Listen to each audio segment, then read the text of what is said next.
Bienvenidos al módulo 3, detección temprana del cáncer. Aquí vamos a hablar acerca de la importancia de la detección temprana del cáncer y las diferentes pruebas que existen para detectar el cáncer en etapas tempranas. Como siempre, recuerde introducirse a la audiencia, la primera impresión es la que cuenta. Recuerde un buen vestuario, una buena postura, utilizar vocabulario adecuado.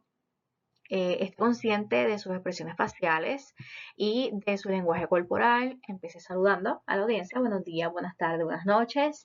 Eh, Preséntese con su nombre y si representa a alguna organización, también presente a su organización y hablé un poco acerca de qué se va a estar hablando durante este módulo de una manera muy resumida. Si usted tiene suficiente tiempo, puede compartir con la audiencia un poco acerca de quién es usted, qué hace o incluso quizás presentar un poco más a profundidad su organización o el programa para que él trabaja.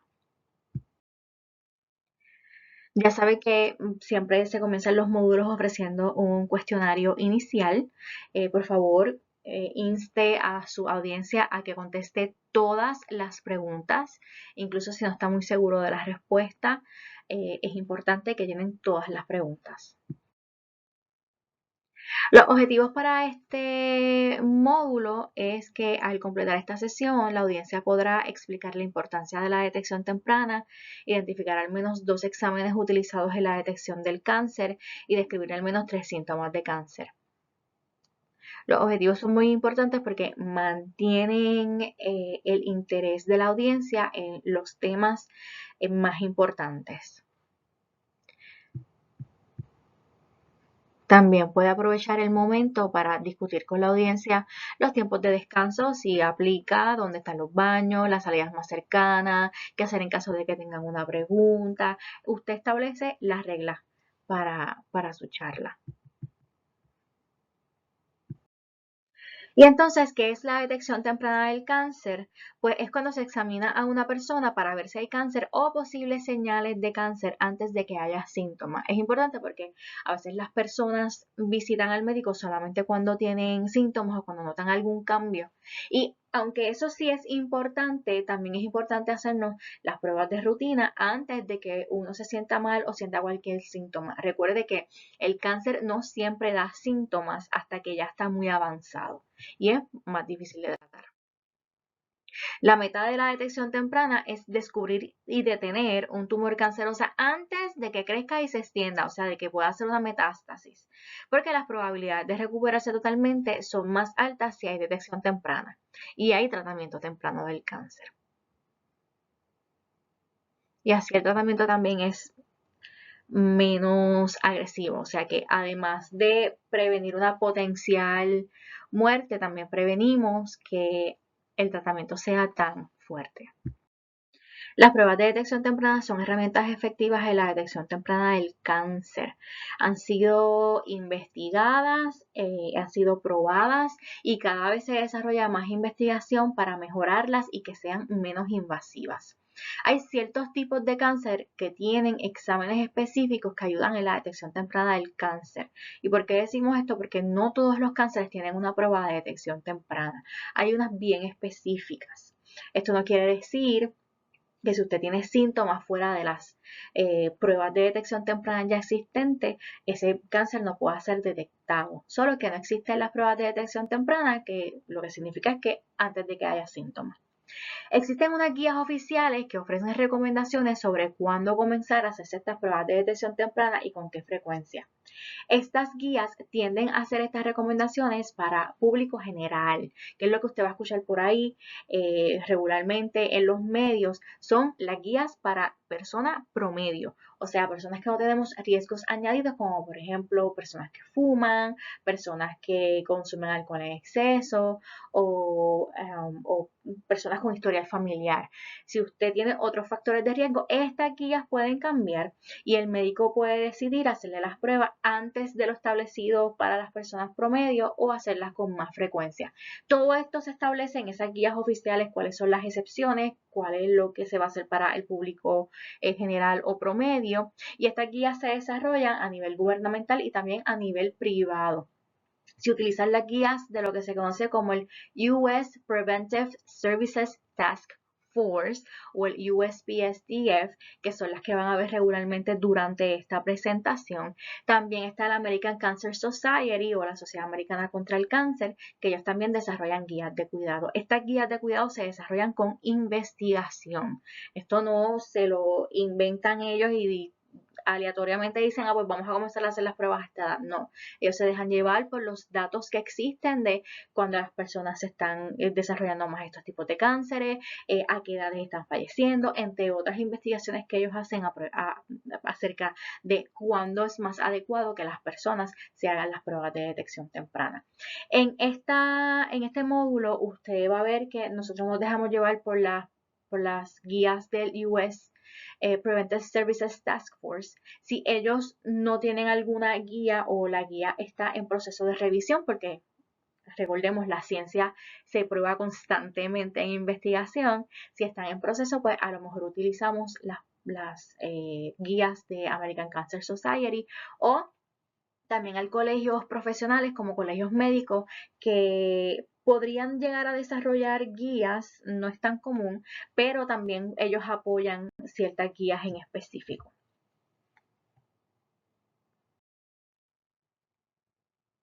Y para la detección temprana del cáncer y prevención, los exámenes de detección más conocidos está el de mama, que conocemos la mamografía, está para cáncer cervical, que es la prueba de Papa Nicolau y virus de papiloma humano o VPH. La prueba de Papa Nicolau también se le conoce como PAP.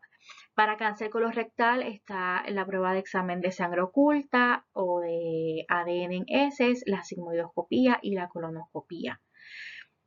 También para el cáncer de próstata está el examen digital rectal y el examen de sangre de PSA. Y también para el cáncer de pulmón, la tomografía computadorizada de dosis baja. Las vamos a discutir cada una de estas pruebas de detección temprana a detalle.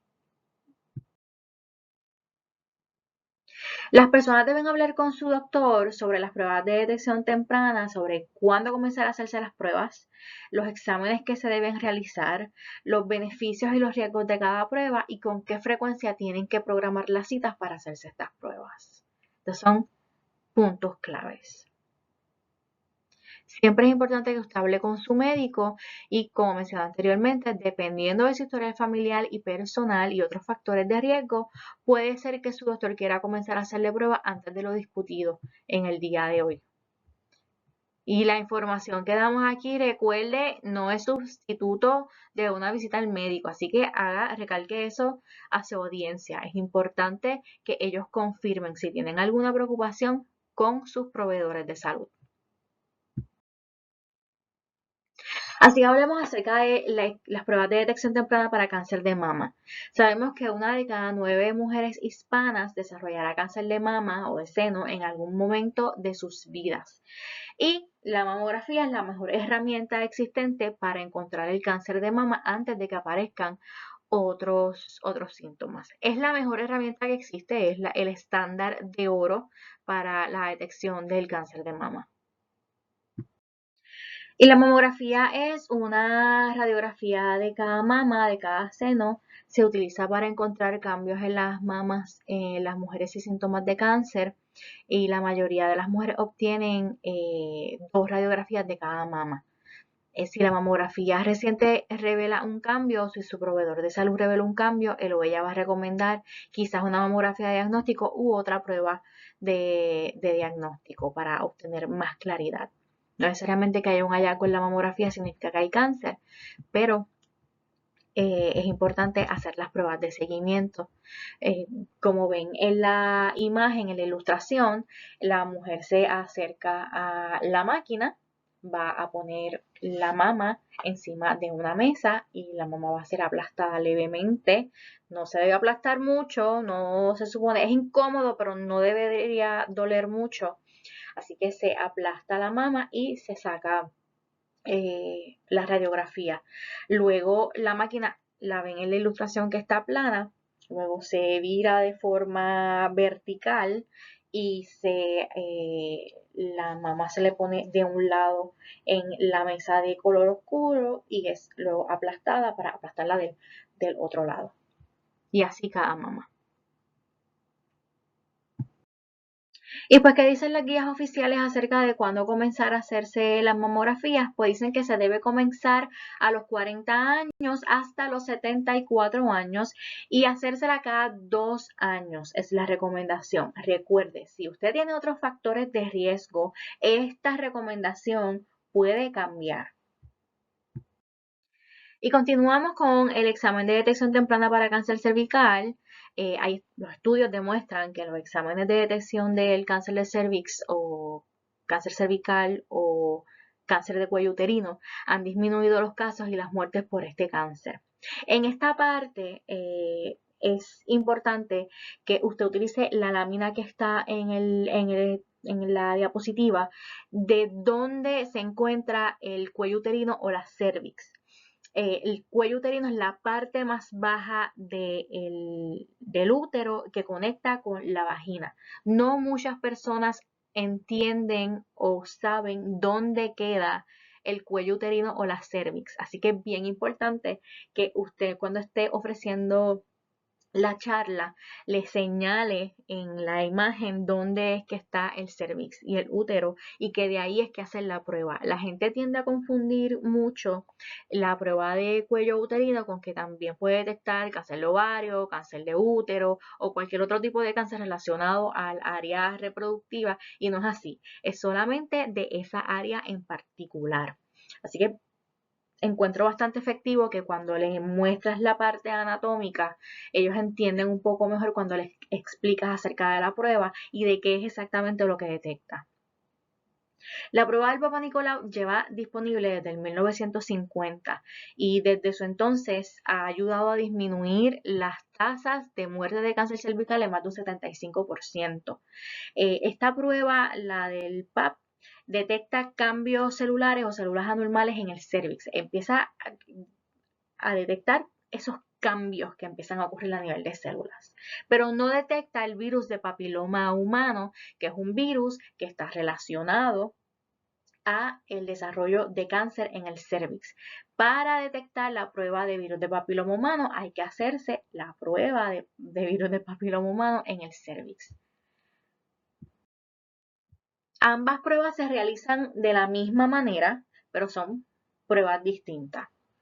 La prueba de Papa Nicolau y la prueba del BPH son maneras de examinar las células colectadas del cervix, que como dijimos es la parte más baja, angosta al final del útero y que conecta con la vagina.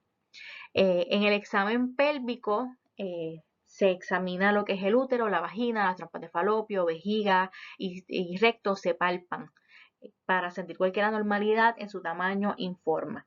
Pero entonces, para tomar las muestras de lo que sería el PAP y el virus de papiloma humano, un instrumento llamado espéculo se va a insertar en la vagina para ensancharla y que se vea la parte superior de la vagina y poder ver el cervix, que quede visible.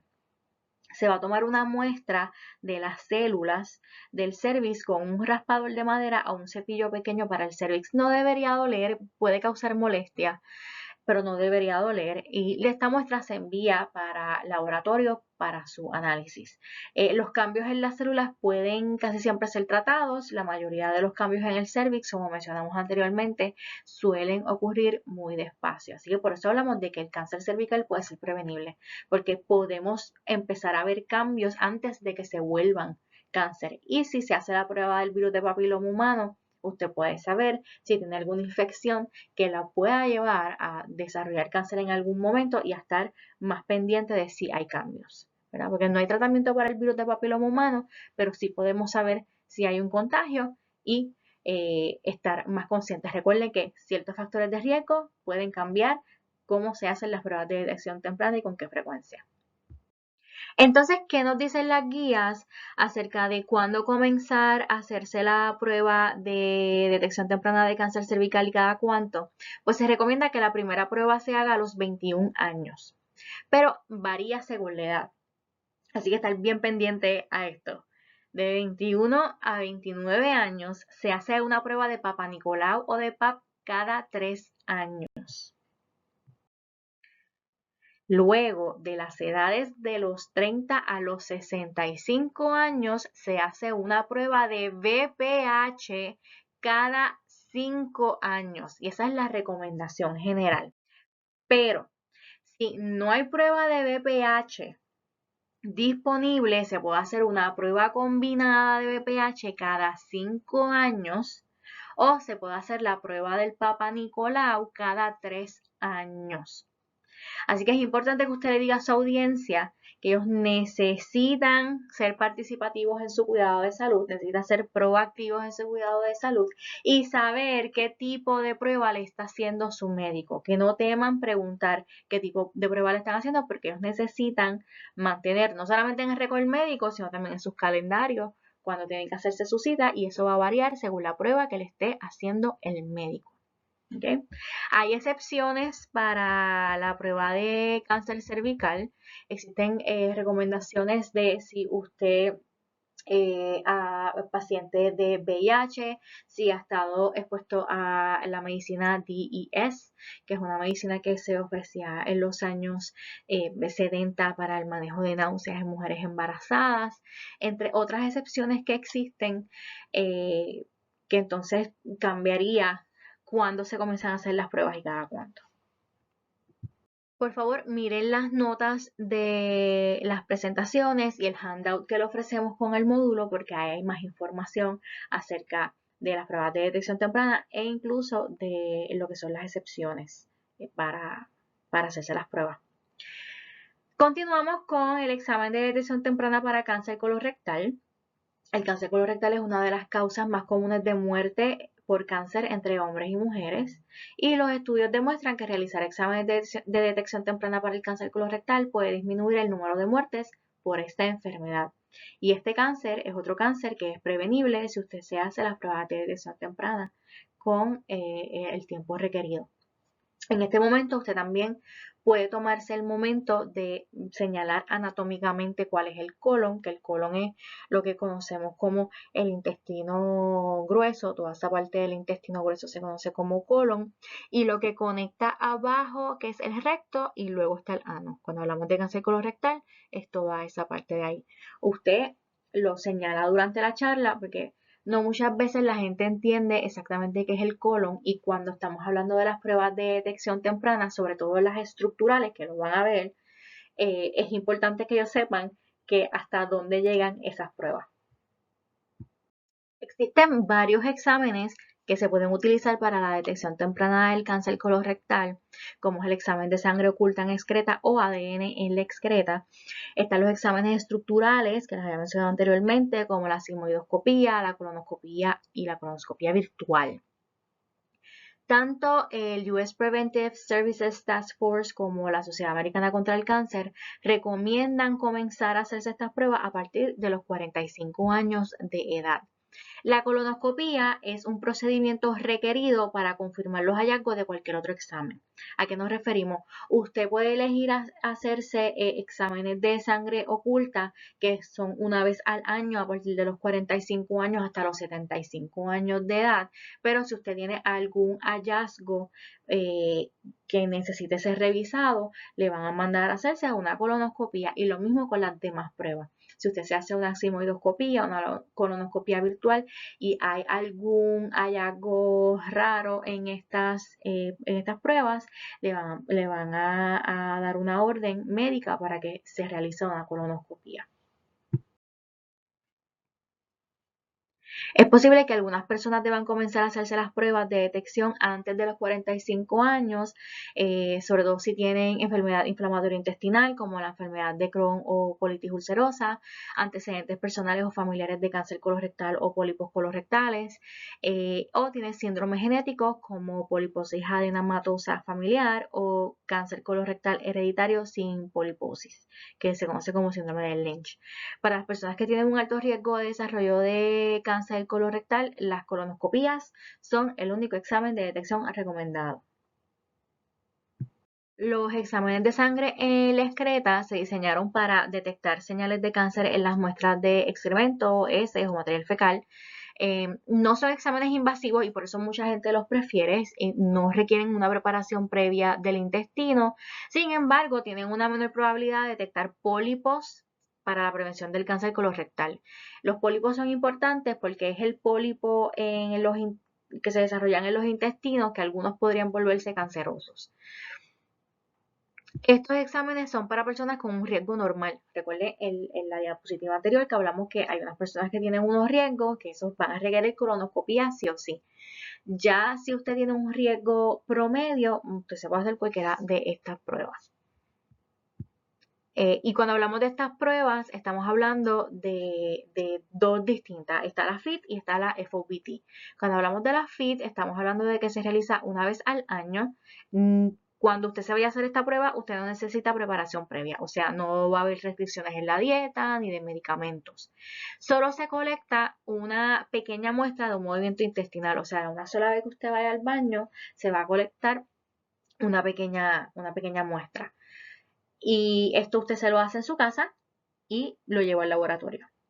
Esta prueba detecta sangre oculta del intestino bajo en la excreta, pero también reacciona a sangre de las partes superiores del tracto digestivo. Así que si usted tiene algún sangrado en la parte del tracto, de las partes superiores del tracto digestivo, esta prueba lo va a detectar. Está la FOBT, que también se realiza cada año y para esta sí puede que haya alguna restricción en la dieta y en los medicamentos que está tomando previo a hacerse el examen y tiene que colectar 3 muestras de 3 diferentes movimientos intestinales. O sea, usted va a ir al baño 3 veces y de esas 3 veces usted tiene que sacar una pequeña muestra. No detecta de dónde proviene la sangre oculta en la excreta, a diferencia de la FIT que puede detectar de qué área del tracto digestivo está viniendo esa sangre. También está el examen de ADN en la excreta. Los anteriores son que se vean trazas de sangre. En esta es que se vea ADN en la excreta. El cáncer colorectal o las células de los pólipos seguido tienen algunos cambios o mutaciones en el ADN. Las células con estos cambios pueden llegar a la excreta donde esta prueba puede llegar a detectarlos. O sea que no necesariamente es que haya sangre, es que quizás en la excreta se vean los cambios en el ADN que podrían provocar los pólipos. Detecta cambios genéticos en el ADN de las células fecales y para esta prueba se utiliza todo el movimiento intestinal. Así que de una vez que usted vaya al baño, usted va a utilizar todo como parte de la muestra. De salir positivo, recuerde que se requiere una colonoscopia. Con cualquiera de estas pruebas, ya sea la FIT, ya sea la FOBT o sea la ADN en excreta, usted va a necesitar, si hay algún hallazgo anormal, usted va a necesitar realizarse una colonoscopia. Esta tampoco requiere preparación previa del intestino y tampoco hay restricciones en dieta ni medicamentos y la Sociedad Americana contra el Cáncer recomienda que estas personas hagan este examen cada 3 años. A diferencia de la FIT, a diferencia de la FOBT, que son anual, esta es cada 3. Hablemos acerca de los exámenes estructurales. Cuando hablamos de los exámenes estructurales, estamos hablando de cosas que el médico puede ver.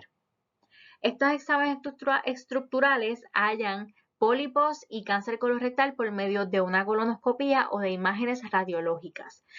Como mencioné anteriormente, algunos pólipos pueden ser precancerosos. Este examen es invasivo y requiere preparar y limpiar el intestino previo al examen. Está lo que conocemos como la sigmoidoscopía, que es que usted usted va a ir al médico y le van a insertar por el ano y el recto una camarita flexible que va a revisar, va a ayudar a que el médico pueda ver por dentro esta parte del cuerpo. Cuando hablamos del colon sigmoide, estamos hablando de la parte baja del colon, así que no ve el colon completo, ve solamente la parte baja. Para este no se utiliza sedante y se hace cada 5 años. Luego tiene lo que es la colonoscopia, que también requiere una preparación previa. Y aquí se ve todo el recto y todo el colon. Y aquí puede hacer el señalamiento audiencia de las imágenes, que se nota hasta dónde llegan las camaritas. Para este sí se utiliza sedante y este se hace cada 10 años y se utiliza para confirmar los resultados de otros exámenes. Otra prueba estructural que existe es la colonoscopia virtual. Esta consiste de programas especiales de computadora que utilizan rayos X y CT para crear imágenes tridimensionales o 3D de la parte interna del colon y del recto. Esta prueba es menos invasiva, tiene menos incomodidad, no requiere que usted prepare ni limpie el intestino, tampoco requiere sedación y sí se inserta un catéter pequeño en el recto para llenar el colon de aire y así se pueda obtener mejores imágenes. La Sociedad Americana contra el Cáncer y el CDC recomiendan hacerlo cada 5 años. Recuerden que se podría requerir una colonoscopia para confirmar los resultados. Continuamos con la prueba de detección temprana para cáncer de próstata. La próstata es una glándula en forma de nuez que se encuentra en la parte posterior o en la parte de atrás de la vejiga de los hombres y produce el líquido seminal o el semen.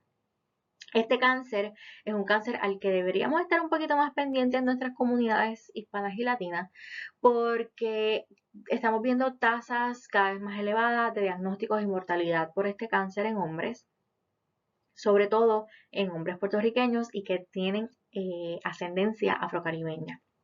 ¿Cuáles son estas pruebas? Pues tenemos la prueba de antígeno prostático específico o PSA, que el antígeno prostático específico es una proteína que se produce por las células de la glándula prostática. Este análisis de PSA mide la concentración de esta proteína en la sangre. Los exámenes de PSA también se utilizan para dar seguimiento después de algún tratamiento de cáncer de próstata. Esta prueba nos presenta cuál es la probabilidad, ¿verdad?, de tener un diagnóstico de cáncer de próstata o tener otras condiciones relacionadas a la próstata. O sea, el PSA puede estar alto no solamente por que haya cáncer, sino también por otras condiciones de salud que puedan estar afectando a la próstata.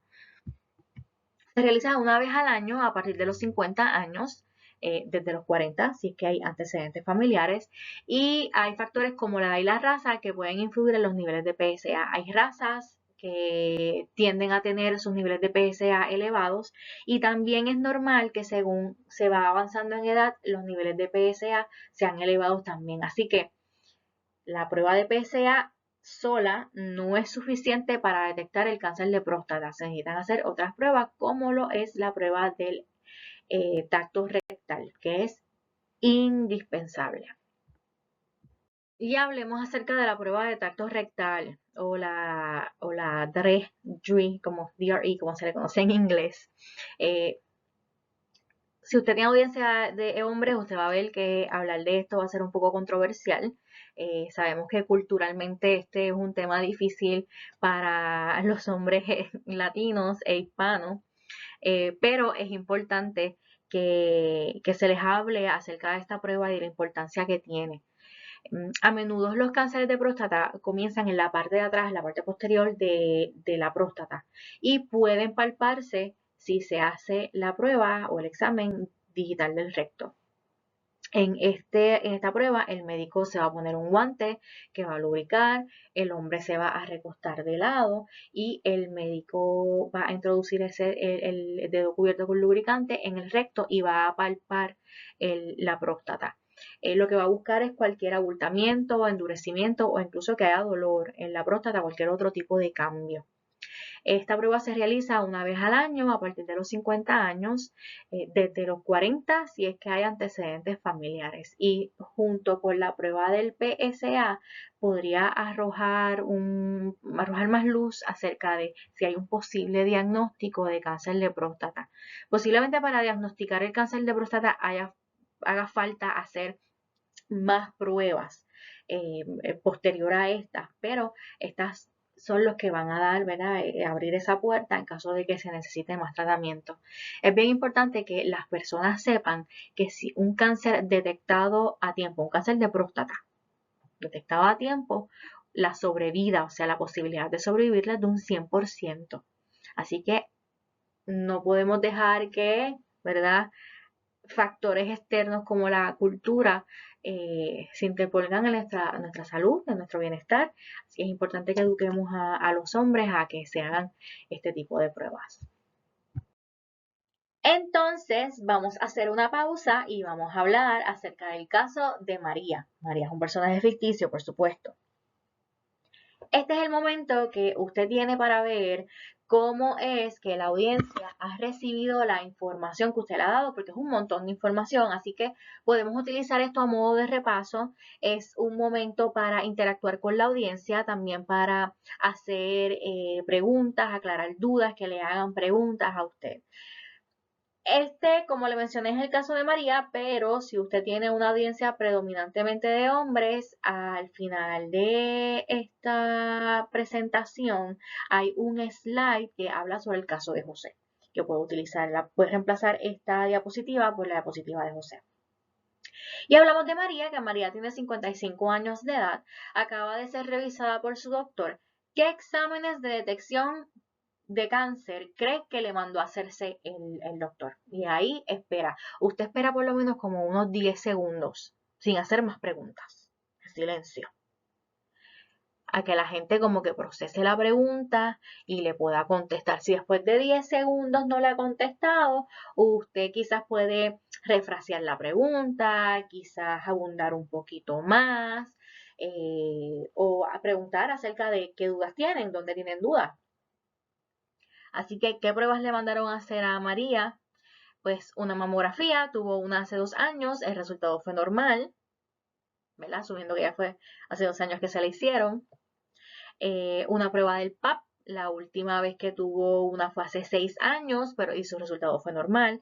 Recuerden que si los resultados fueron normales y ella no tiene otros factores de riesgo, las pruebas se mantienen con las guías generales.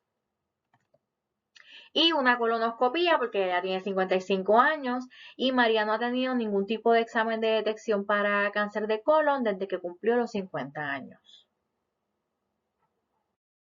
Luego vamos a hablar acerca de los posibles síntomas de cáncer. ¿Y por qué hablamos de posibles síntomas de cáncer si lo que queremos es que la gente vaya a hacerse las pruebas de detección temprana antes de que haya síntomas? Bueno, porque hay personas que puede ser que esperen a ir al médico a hacerse las pruebas de detección temprana y es bueno que sepan que si tienen algún síntoma relacionado, entonces tienen que ir al médico o, como les mencioné al principio, no todos los tipos de cánceres tienen una prueba de detección temprana, así que también nos tenemos que familiarizar con los síntomas. Existen muchos síntomas distintos que sabemos que se asocian con algún tipo de cáncer y es importante entender que un síntoma es una indicación de que algo no está bien en el cuerpo, pero no siempre indica que sea cáncer. Podría ser otra condición de salud, pero como yo digo, ante la duda uno saluda. Así que lo importante es que vayamos al médico porque esa información de acerca de qué está ocurriendo con nuestros cuerpos no la puede decir el médico. Así que hay que prestarle atención al cuerpo si ha tenido un cambio en el funcionamiento del intestino o la vejiga, una herida que no sana, sangrado o flujo inusual, endurecimiento o masas en las mamas, senos, testículos o en otras partes del cuerpo, indigestión o dificultad para tragar, cambios recientes en verrugas o lunares, una tos persistente o ronquera. Y también si ha tenido síntomas como los siguientes sin explicación: pérdida de peso progresivo, cambios en la piel, fiebre, fatiga y dolor. Yo siempre le digo a la audiencia, estas son cosas que no pasaban, que no estaban en su cuerpo y de repente comenzaron a pasar. Y usted no tiene una explicación para ello. Usted va al médico para que el médico le revise. Recalco, podría ser otra cosa, pero también podría ser cáncer. Así que quizás si usted tiene alguno de estos síntomas, el médico le va a mandar a hacer más pruebas para saber qué es lo que está pasando. Bueno, y aquí ha llegado al final de su charla, de su presentación. Siempre cerramos con algún resumen de puntos importantes. Le puede decir a su audiencia que ahora sabe qué. Entre más temprano se detecte y trate el cáncer, más altas son las probabilidades de una recuperación total. La mamografía y la colonoscopia son ejemplos de exámenes utilizados en la detección del cáncer y que algunos síntomas del cáncer incluyen sangrado o flujo inusual y una herida que no sana, entre otros. Como parte de la interacción con la audiencia, usted puede pedirle a la audiencia que le den los 3 puntos más llamativos para ellos, qué le llamó la atención o qué fue lo más que lo impactó o qué cosas nuevas aprendieron durante la charla o cómo se sintieron incluso durante la presentación. Puede aprovechar el momento donde se está llevando a cabo la discusión para entonces ofrecerles el cuestionario final. Recuerden a la audiencia que tienen que llenar todas las preguntas a lo mejor de sus habilidades. Y que son cosas que se han discutido dentro de la presentación. Aquí están las referencias, importante que las personas sepan que tenemos referencias, que no nos inventamos la información que está en esta presentación. Las gracias. Si hay más preguntas o dudas de la audiencia, este es el momento. Como siempre tenemos números de teléfono y un website para que las personas puedan obtener más información. Y ya que acabó su presentación, sin embargo, como les mencionaba, hay un estudio de caso adicional, que es el caso de José, que hablamos que José tiene 60 años de edad, también acaba de ser revisado por su doctor y qué examen de detección temprana cree que el médico le mandó a hacerse. Esta va a funcionar igual que funcionó el caso de María. Usted va a esperar ¿verdad? Por lo menos 10 segundos para que le den una respuesta a la audiencia. En este caso, pues, se le recomendaría a José una colonoscopía. No ha tenido ningún tipo de examen de detección temprana para cáncer de colon desde que cumplió los 50 años. Y un examen de próstata. José no ha tenido ningún tipo de examen de detección para cáncer de próstata y decide hablar con su doctor para saber si esta es una buena opción para él. Así que, como ve, si usted tiene una audiencia que mayormente sean hombres, puede utilizar este caso. Incluso si desea, puede utilizar los dos. Eso no hay ningún problema. Lo que puede hacer es como alternarlos entre diapositivas para que no sea muy repetitivo el ejercicio. Pero al final, usted va a estructurar su charla como usted mejor la entienda para su audiencia. Así que hemos llegado al final. Espero que este módulo les sea de mucho provecho. Recuerde que siempre tenemos un handout o una hoja informativa del módulo que tiene más información acerca de lo que hemos hablado. También están las notas de la presentación que las debe repasar antes de la charla. Y nada, nos vemos en el próximo módulo.